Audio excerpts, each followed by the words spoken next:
wonder why I'm so out of breath. I also wonder why I'm doing push-ups, even though I'm going to ride a broomstick. One of those questions seems solvable. I'll go ask Ron.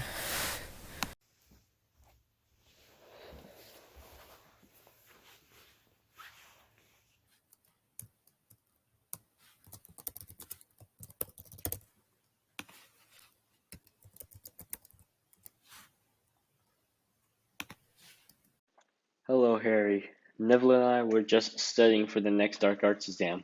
Hello, Harry. Hey guys, I was just wondering if you could help me with a question.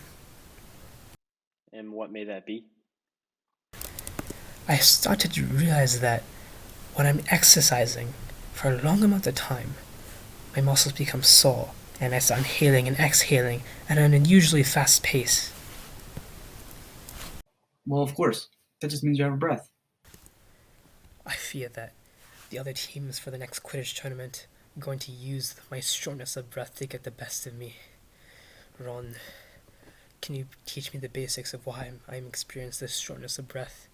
Please. Harry, you're riding a broomstick. Yeah, exactly.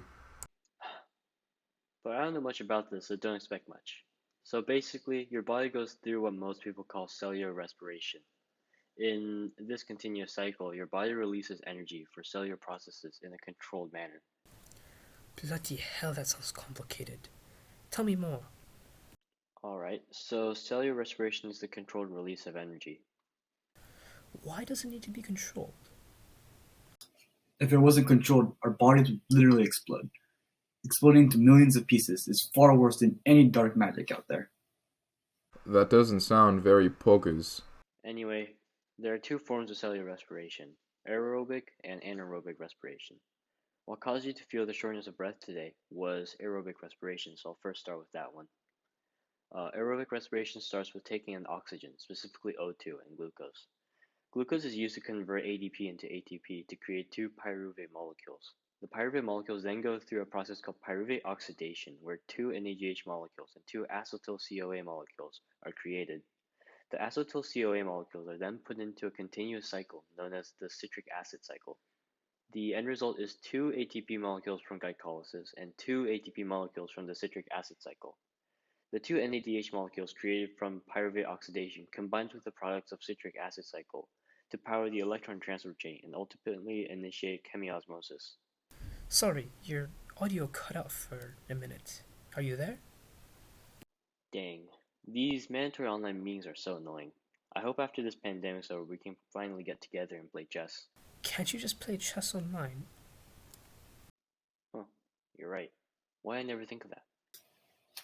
To put it simply, in the chemical equation for cellular respiration, we see a simplified version of what Ron just said.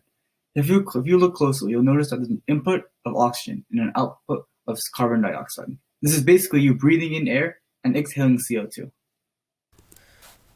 Oh, so you're saying the reason why I'm so out of breath is due to the fact that oxygen is required to create energy, right? Well, not exactly. There's another way of creating energy without the use of oxygen, called anaerobic respiration, as Ron just said earlier. It doesn't use oxygen, but produces much less ATP than aerobic respiration. Really?